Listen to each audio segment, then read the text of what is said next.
Basis of opinion. I conducted my audit in accordance with the international standards on auditing, we call them ISAs. My responsibility under those standards are further described in the auditor's responsibilities for the audit of the financial statements section of my report. I am independent of the fund in accordance with the Constitution of the Republic of Uganda, 1995 as amended, the National Audit Act of 2008, the International Ethics Standard Board for Accounts, that is ICEBA, IESBA in short, the ICEBA Code of Ethics for Professional Accountants, Parts A and B, and other independent requirements applicable to performing audits of financial statements in Uganda. I have fulfilled my other ethical responsibilities in accordance with the ICEBA Code and in accordance with other ethical requirements applicable to performing audits in Uganda. I believe that the audit evidence I have obtained is sufficient and appropriate to provide a basis for my opinion. Emphasis of matter. Without qualifying my opinion, I draw attention to notes 33, 34, and 37 of the financial statements as follows. Unallocated members' funds. Notes 33 and 34 of the financial statements describe how the fund accounted for contributions received from employers that had not yet been allocated to the members' individual accounts as a result of incomplete members' records and errors in the members' records amounting to Uganda shillings 38.21 billion. There is a risk of failure by management to identify the individual beneficiaries.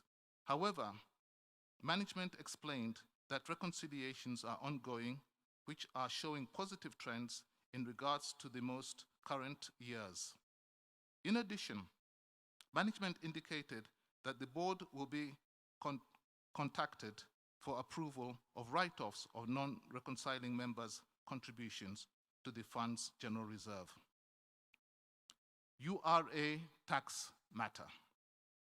Note 37B to the financial statements indicates how the fund is challenging the basis on which the Uganda Revenue Authority disallowed certain expenses relating to the years of income 2005 to 2012 and raised a tax assessment. The note also indicates that the directors have not recognized any provision for the tax liability of Uganda shillings for 42.2 billion to URA as management believes the tax treatment adopted by NSSF in accordance with the provisions of sections 22(1)(a) and sections 25 of the Income Tax Act. The note gives details of the case and explains that the directors have disclosed the matter as a contingent liability as the ultimate outcome of the case cannot presently be determined. Key audit matters. Key audit matters are those matters that in my professional judgment were of most significance in my audit of the financial statements of the current period. These matters were addressed in the context of my audit and the financial statements as a whole, and in forming my opinion thereon, I do not provide a separate opinion on these matters. The audit matters are as follows. The first one is accounting for investment associates. The second one is litigation and other claims. And the third one is valuation of investment properties.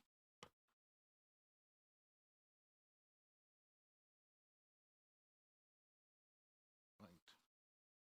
Now, based on the audit procedures undertaken above, I have noted no significant issues in relation to accounting and investment of associates, litigation, and claims of valuation. Responsibilities of the directors for the financial statements. The directors of NSSF are responsible for the preparation of financial statements that give a true and fair view in accordance with international financial reporting standards.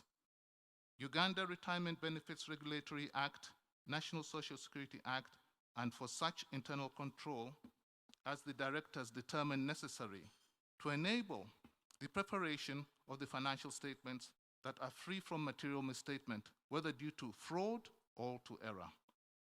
In preparing the financial statements, the directors are responsible for assessing the fund's ability to continue as a going concern, disclosing as applicable matters related to going concern, and using the going concern basis of accounting unless the directors either intend to liquidate the fund or to cease operations or have no realistic alternative but to do so. The auditor's responsibilities for the audit of the financial statements. My responsibility, as required under Article 163 of the Constitution of the Republic of Uganda and Sections 13 and 19 of the National Audit Act 2008, to audit and express an opinion on these statements based on my audit. My objective is to obtain reasonable assurance about whether the financial statements as a whole are free from material misstatement, whether due to fraud or error, and to issue an auditor's report that includes my opinion. Reasonable assurance is a high level of assurance, but is not a guarantee that the audit conducted in accordance with ISAI's, that is International Standards of Auditing, will always detect a material misstatement, as to whether it exists. Misstatements can arise from fraud or error, are considered material. If individually or in aggregate, they could reasonably be expected to influence the economic decisions of users taken on the basis of these financial statements. As part of an audit, in accordance with ISAI's, I exercise professional judgment and maintain professional skepticism throughout the audit. I also identify and assess the risks of material misstatement of the financial statements, whether due to fraud or error, design and perform audit procedures responsible to those risks, and obtain audit evidence that is sufficient and appropriate to provide a basis for my opinion. The risk of not detecting a material misstatement resulting from fraud is higher than that of one of resulting from error, as fraud may involve collusion, forgery, intentional omission, misrepresentations, or the override of internal controls. Obtain an understanding of internal control relevant to the audit in order to design audit procedures that are appropriate in the circumstances, but not for the purpose of expressing an opinion on the effectiveness of the fund's internal control. I also evaluate the appropriateness of accounting policies used and the reasonableness of accounting estimates and related disclosures made by the directors. Conclude on the appropriateness of the director's use of the going concern basis in accordance, accounting and based on the audit evidence obtained, whether a material uncertainty exists related to events or conditions that may cast significant doubt on the fund's ability to continue as a going concern. I conclude that a matter uncertainly exists. I am required to draw attention in my auditor's report on the related disclosure in the financial statements, or if such disclosures are inadequate, to modify my opinion. My conclusion, based on the audit evidence obtained up to the date of the auditor's report. However, further events or conditions may cause the fund to cease to continue as a going concern. Evaluate the overall presentation, structure, and content of the financial statements, including disclosures, and whether the financial statements represent the underlying transactions and events in a manner that achieves fair presentation. I communicate with the directors regarding, among other matters, the planned scope and timing of the audit and significant audit findings, including any significant deficiencies in internal control and identified during my audit. Signed, John F.S. Mwanga, Auditor General, on the 24th of September, 2020. Thank you.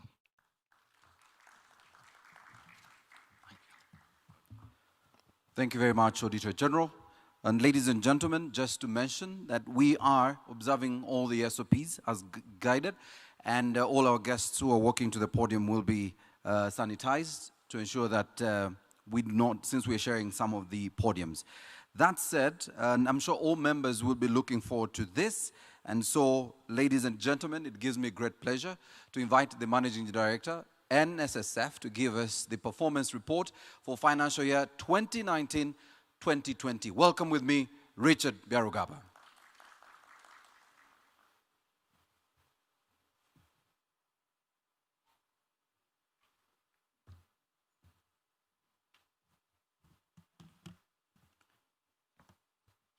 Good morning, viewers, everybody online, and those who are following us in the room.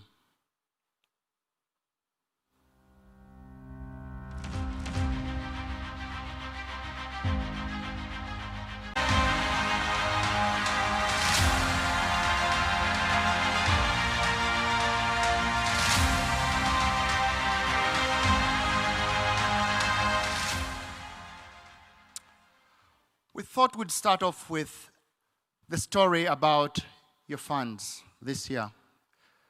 And the answer we are all looking for today is, did your funds survive the storm?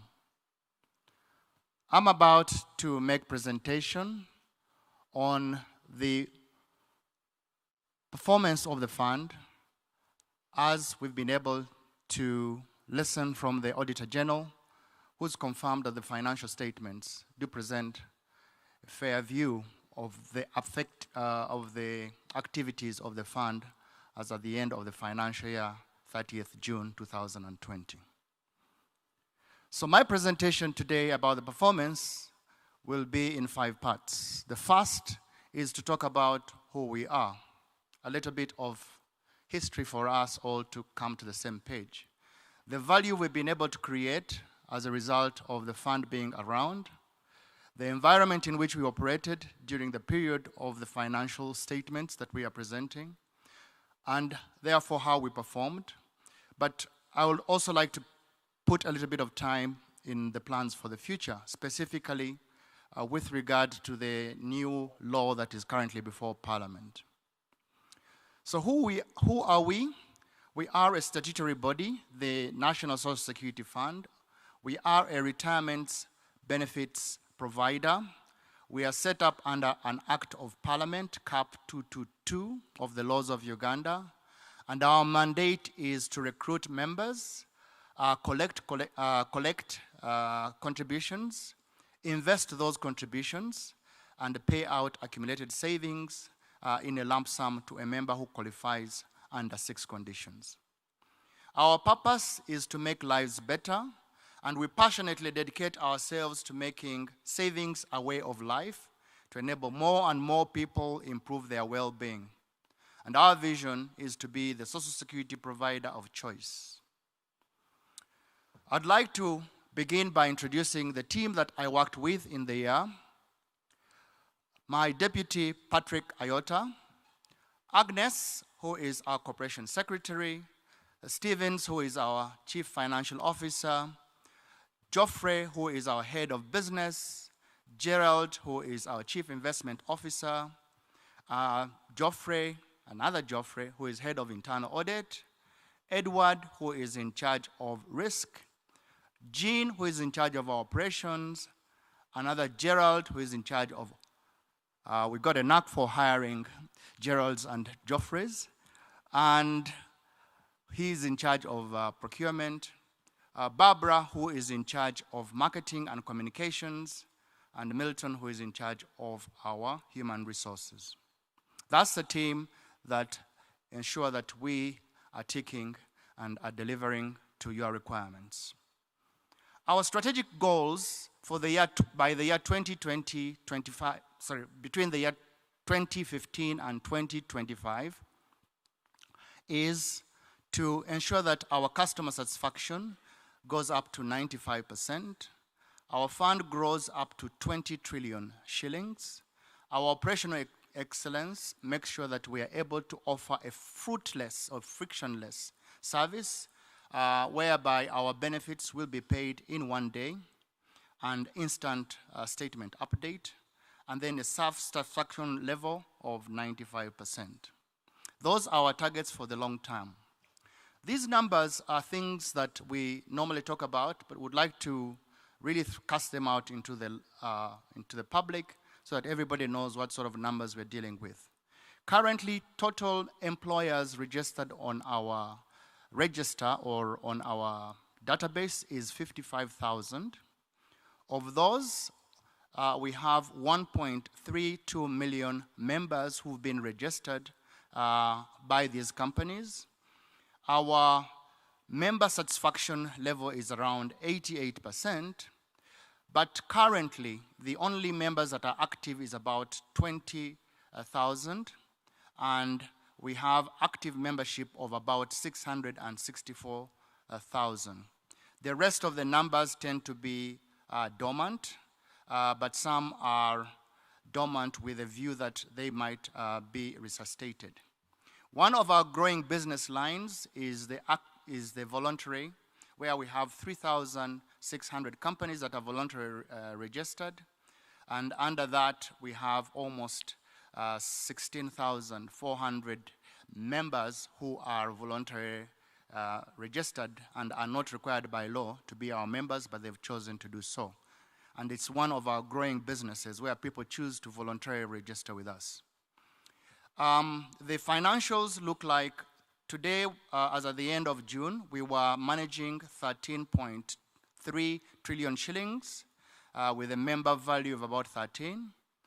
We collected almost 1.3 trillion shillings last year, and we made almost 1.5 trillion shillings in revenues with our cost of administration at a low 1.9%. And as you'll see in going forward, it is one of our lowest ratio since the fund was started. On the processing side, we continue to pay out benefits. It takes us about 7 working days, and it takes 1 day to up 17 branches run by 600 members of staff, and our staff satisfaction level is about 93%. So you've got a very energized and engaged member of team, which means that they can deliver good results for our members. So how have we created this value? How have the members been able to achieve the value that we create? Our business model means that we make collections of 5% from the member, 10% from the employer. That money is then invested in 3 asset classes. The first is the alternate asset of real estate. 7% of our assets are invested in that. 15% are invested in equities. 78% are invested in fixed income. Revenues are earned. They are then added onto the member's account as interest, and then we pay out the qualifying members. That is our business model, which we use to create value for our members by ensuring that we keep our promise, and our promise is the value proposition. The value proposition is around safety, convenience, and empowerment to our members.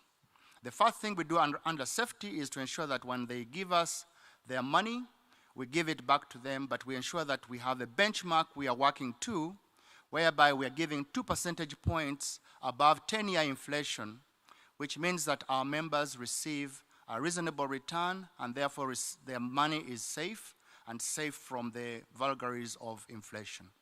Number 2 is convenience, making sure that we provide a 1-day turnaround time in benefits and also offer them other services through a fruitless process. And number 3 is empowering our members, value-adding products and information that enables people to look after their short-term, medium-term, and long-term social needs. And at that stage, we are looking at a customer satisfaction rate of 95%. And you will see that this theme plays quite a bit in the rest of the presentation as I'll be making it. So let's look at the business environment in which the fund worked in during the period that we are presenting. We started off with a video which showed you that a lot of things were going down, but if you look specifically at interest rates, you'll notice that the band of interest rates, those figures are between August 2019 and July 2020. You'll notice that the band of interest has been going down. Bank of Uganda continues to ease monetary policy following the impact of the coronavirus pandemic to allow banks to lend more money. The prime lending rate for most of the banks has been reduced to allow private sector to spur economic development.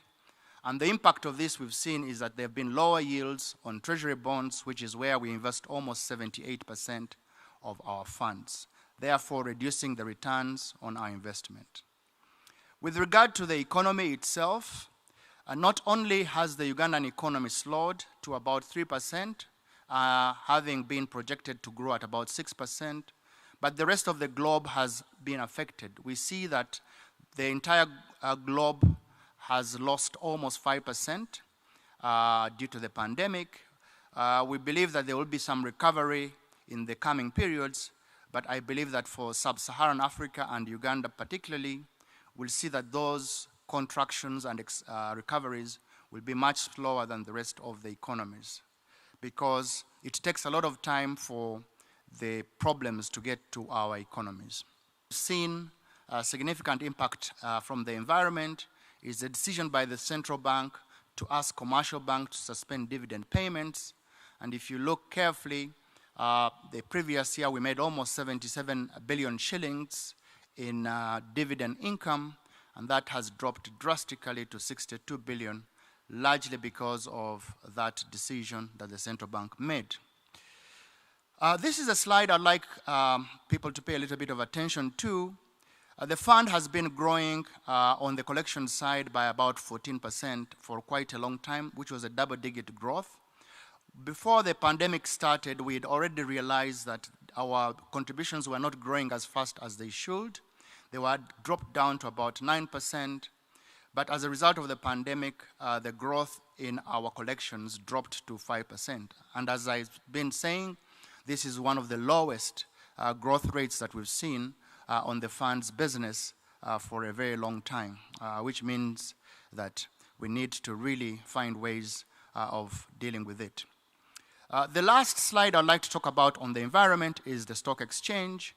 We noticed that exchange represented by the indices of the four countries within the East African region did drop drastically, especially as a result of the pandemic.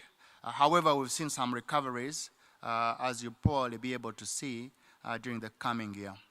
So, as a result of that environment, how did we perform? Our income went up by almost 20%, largely driven by interest from fixed income. Our realized income also went up to 1.7, and our expenses ratio, as I said, reduced to its lowest at 1.9. However, as I said before, our dividend income dropped by 19%. So this is just a graph to demonstrate the ins and outs of the revenue, which shows you that one of the things we need to look at that has been affecting our revenue is obviously the performance of the stock exchange. So if you look at the performance during 2019, that's a big slump was largely unrealized losses on the stock exchange, which thankfully we've been able to overcome. On the income side, against the expenses, our expenses continue to be flat, represented by the orange line. Our revenue has gone up, apart from the bump we had in 2019. But the interest, as you can see, to our members continues to go up, and we did have a record year of 15% about 2 years ago. So we continue to create value for our members by giving them that return. If you look specifically at where inflation has been moving, you'll notice that inflation has been coming down on an average, largely because we've removed the large inflation rates that the country experienced towards 2011, 2012, 2013. Those averages have now come down.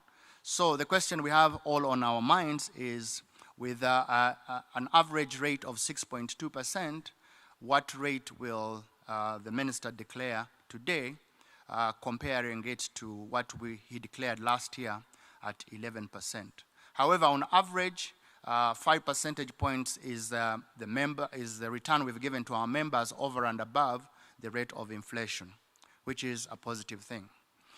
Very quickly, a slide that I would like to share with the public and our members is to show that when a member retires, by the time they get their lump sum, they've only contributed around 22% of their money within there. A majority of that money has been contributed by the employer, who contributes 10%, and NSSF will have contributed another 34%, largely out of interest earned and paid into the member's account. Quite an important slide, following the discussions that we've been seeing around with regard to how much members get when they invest in NSSF. The balance sheet targets show that we've been able to continue to grow our asset base. It grew by about 17%. Our fixed income returns were around 15.8%. Of course, that's before tax. So when you gross that one down, it comes down significantly. Our returns on equities were about 6.5%, and our returns on real estate were around 6.4%. But you'll also note that the returns on equity would have been a lot higher if the market hadn't come down drastically in March on the onset of the pandemic. This is just to give you a sneak review of our investment asset allocation, which shows that of the 13.3 trillion shillings that are invested, the majority, 78%, is held in high-yielding bonds spread around the region, with 15% held in equities in all the companies within the East African region, and 7% held in real estate in major projects that are around the country. So, the fund is fully funded, 13 trillion shillings, 13.3 trillion shillings in assets, almost 13.1 trillion shillings in member funds. So, despite the environment, we remain on course to deliver our long-term strategic goals, which I started off by saying, on the customer and 95% satisfaction rate. Last year, that figure went down slightly to 88% from 84%, looking at the detailed graph rather than the big graph. And some of the biggest challenge we continue to have, you will see that the lowest rating on customer satisfaction was around the products that we give to our members. And we are hoping that the proposed amendments to the NSSF Act will enable the fund to provide more product range so that we can look after our members' needs, not only in the long term, but also within the short term and the medium term, as I'll explain a little bit later. The fund size continues to grow very nicely from 5.6 trillion shillings in 2015. Today we ended at 13.3, and we are on course to hit our target of 20 trillion by the year 2025. The other area we keenly follow is on service delivery. We would like to do a one-day turnaround for our benefits. Currently, we are around 7 working days, and that has been done through automation and also increasing the self-service options to our members. The last area which we keenly look at is our staff satisfaction, and that has continued to improve because of the interventions that we've introduced in the fund to improve welfare and satisfaction. The main challenge has been around the young workforce who easily get bored, and to overcome this, we've introduced an internal innovation program to enable our members to get our staff to get involved and deliver new value, which we pass on to our members as benefits. So the fund is also part of the community. Our performance includes how we contribute to the community, and I'd like to spend just one slide talking about some of the things we've done with the community. 40% of the government bonds today are held by NSSF. Let me repeat that. 40% of all government bonds are held by NSSF. We have been building iconic buildings. That one that you see there is our Jinja branch, but there is another beautiful branch in Mbarara. There are a lot of good buildings we're putting up in Kampala, and we've created over 2,600 jobs through our investments, especially in housing and infrastructure. And we've also partnered with the European Union in a fund which enables small and medium-sized companies to be able to raise capital, equity capital, patient capital, and we believe that that has impacted almost 3,000 farmers in Uganda to be able to contribute to the development of Uganda. In addition to that, we've been able to do a lot of CSR. We have a plan with our students at the university where we have a career advice, introducing them to the journey of saving for retirement even before they even start working. We've also been able to touch almost 8,000 students who have started savings, and we've already collected 18 billion shillings. In addition to that, our students we've been able to cover almost 25 corporate institutions to extend internship through our graduate trainee program, including our own company. We've been a big fan of raising blood for the community. We did make a donation of 5,000 COVID testing kits to the government of Uganda during the height of the pandemic. And we have been able to log almost 100,000 hours of sponsored digital libraries for children, both in secondary and in primary and in secondary school, where we've been able to make those donations and help their libraries to get a lot better. So we've been able to pay back to society, not only by extracting from it, but also contributing back to it. So what are our future plans? Our future plans is we are building capabilities to deliver the NSSF of tomorrow. Our fund will cater for a member who is across the whole life cycle. One of the things that the fund is criticized is that we only think about their retirement, but how about their adulthood? We only look at old age, and we do not care about our members. So one of the things we want to do is to really look at what is available within the risks that are covered or that are meant to be covered by the International Labour Organization. They are supposed to be 9.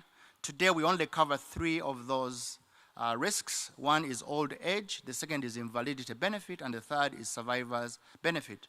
So if you look at medical care, sickness benefit, employment injury benefit, unemployment benefit, family benefit, maternity benefit, those are not covered.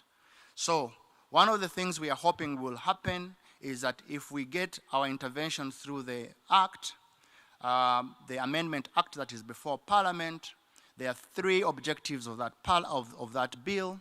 One is to increase coverage. More citizens should be covered. Secondly is to increase the scope of benefits so that there is a wider range of benefits we can give to our members.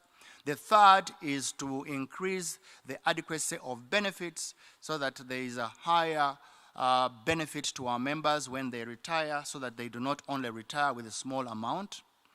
And so how do we hope to increase the coverage?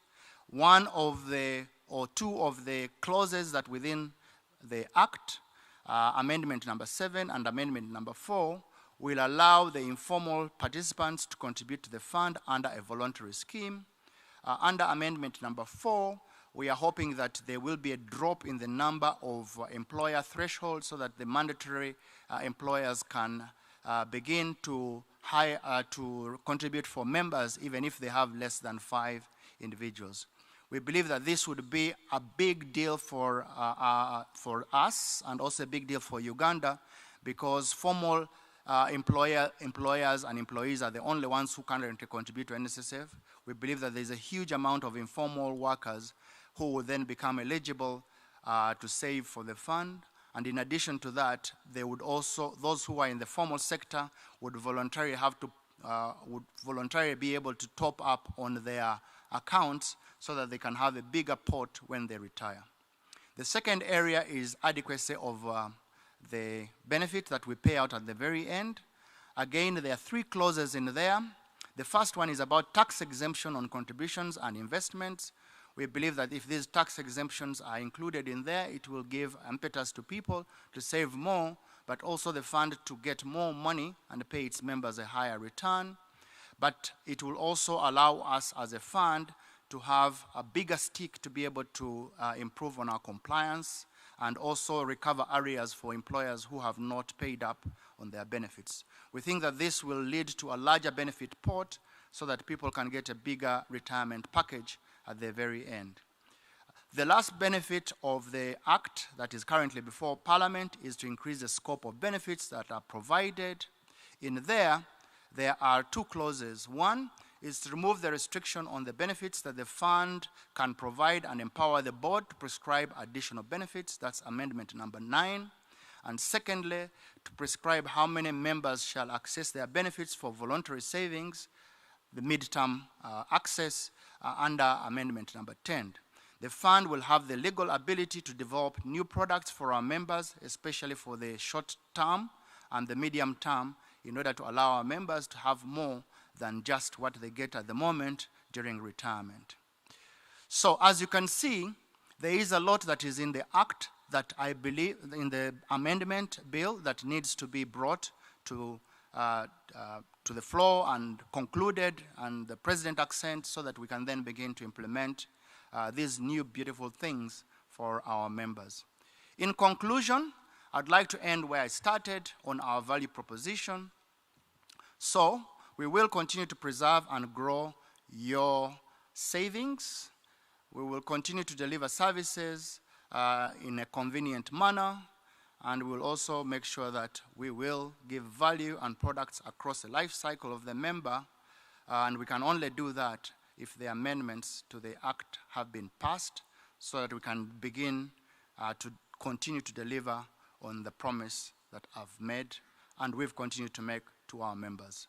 Thank you so much for listening to me, and have a great day and week, and hopefully a great message when the minister comes to announce the interest.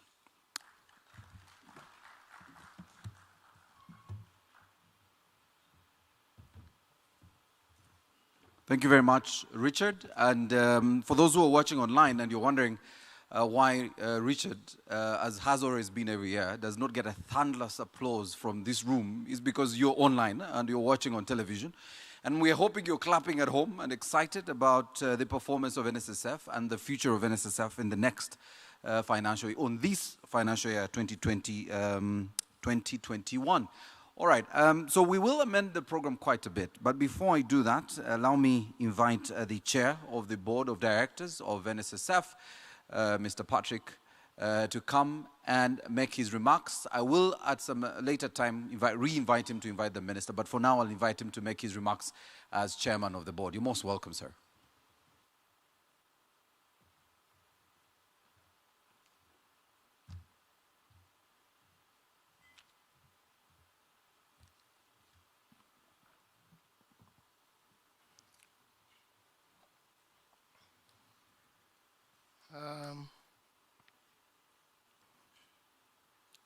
Good morning, ladies and gentlemen.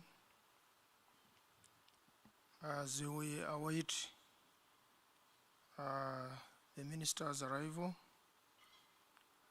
let me take this opportunity to again welcome my professional colleagues, the Auditor General, Mr. John Moen from Ernst & Young, the country chief, Mr. Geoffrey Byamgisha.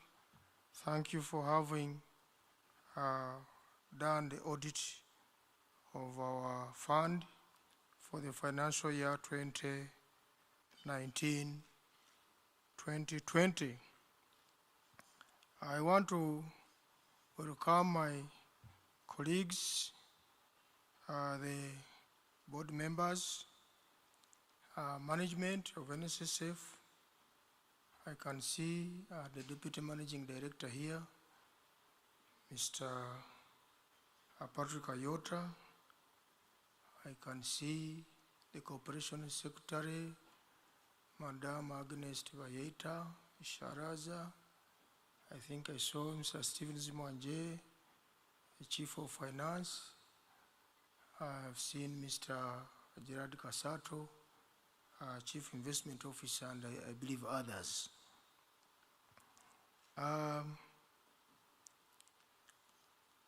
welcome you to this 8th annual members meeting, which also is our first virtual meeting. We call it the new normal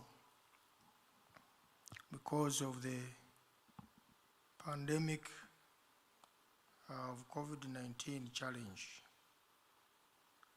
So those who have connected with us online and from home screens, thank you for participating in this function.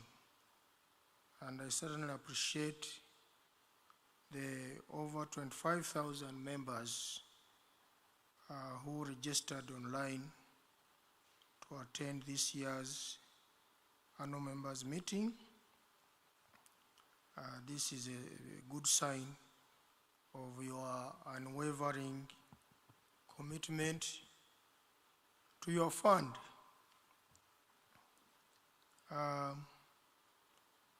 Still in a virtual manner, we call it scientific.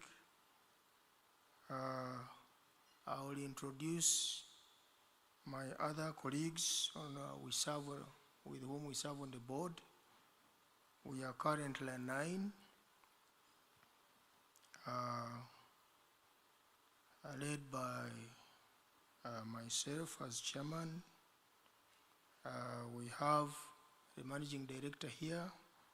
He's also a member of the board. We have workers representatives, Director Stephen Mgole, Director Isaac Magola, and Director Penina Tukamwesiga. We also have representatives from employers, represented by Director Florence Maweje and Mr. Fred Bamwesije of the aviation, the current MD, acting MD of the Uganda Civil Aviation Authority. We also have representatives of government represented by the PS Minister of Finance and PS Minister of Gender, and particularly we have Mr. Patrick Ochailap, who is Deputy Secretary of the Treasury, who represents the Supervising Ministry of Finance.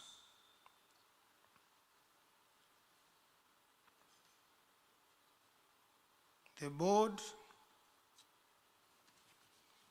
despite the COVID challenge, has continued to play its dutiful role, and I'm glad to inform you that we have complied with all our roles as spelled out by the Uganda Retirement Benefits Regulatory Authority and the National Social Security Fund Act, Cap 222 of 1985. And I would like to report as follows, that we again come back here for accountability purposes. As you have heard from the Auditor General, adequate accounting records were maintained and the accounts were complete in time and audited by both the Auditor General and his delegatees, Ms. Ernest and Young. And as you heard, we received a clean and qualified opinion. And this is for the 10th year running. So there must be some good governance and guidance and supervision to have such a continuous clean observation of how we maintain and run the fund. Dear members, we have also continued to play our fiduciary role as a board. And over the last 12 months, the fund has continued to fulfill its mandate as spelled out by the NSSF Act. And the MD pointed out 4 roles as required by the legislation. But I would love to summarize this into the 3 main ones. The first one was recruiting members, but I would like to take that one as guaranteed. I beg my indulgence, I didn't recognize Mr. Martin Insubuga, the CEO of our regulatory body, UBRA. Thank you very much for coming. We are always happy to see you around, and thank you for all your interventions and reports. I recall a report you gave out, I think, a month ago, where you said the pension sector now stands at 14 trillion shillings in savings, which is very good for this country. And out of the 14 trillion, NSSF has 13 trillion. And Stephen, if you do your little arithmetic, 13 over 14 should come somewhere between 90 and 93% of the savings of the pension sector. So we thank you for your guidance wherever necessary. So the 3 things we do as the fund: we collect contributions, and this was shown in the business model by the managing director. We, this year, collected an increased amount of 1.27 trillion compared to 1.2 trillion in the last year. 1.27 trillion, that is, if we put it in US dollars, I believe nearing $400 million in collections. After collecting this money from members, we are supposed to invest it wisely and judiciously so that members do not lose their capital amount, and we get a return. Judiciously, we don't over-risk where we invest this money. And as you saw from the MD's brief, The revenue we collected from these investments this year was nearly 1.5 trillion, 1.47 to be exact, compared to 1.25 trillion last year. The interest earned from our fixed income, from the businesses we invest in, called equities or shares we have invested, from the rentals and the sales of real estate properties, we were able to raise 1.47 trillion for the fund. And after getting this revenue, we also we are mandatorily required to pay out to qualifying members who have reached the retirement age or who satisfy the conditions for the other two benefits. We pay them. We pay the beneficiaries promptly, and we have continued to pay them promptly. And this year, we've paid out 496 billion Uganda shillings compared to nearly 450 billion last year. People at times in the media, my friends, the media didn't welcome you again. Oh, I'm so sorry. The media, thank you for always here. Honorable Minister, we are very happy to see you. We are getting worried. We are happy that you have arrived safely. The Honorable Minister informed us that he was traveling this morning all the way from his constituency in Buyanja, Kibale district. And we are happy you have arrived safely. So we paid out benefits this year, 496. That is roughly 10 billion per month. We've been paying out cash per month to roughly 2,000 members who come to collect their money from NSSF after they have qualified. And these people usually, they don't announce that we have received our money, but we've been paying out nearly 10 billion per month, 40 billion per month, nearly 40 billion per month, 10 billion per week.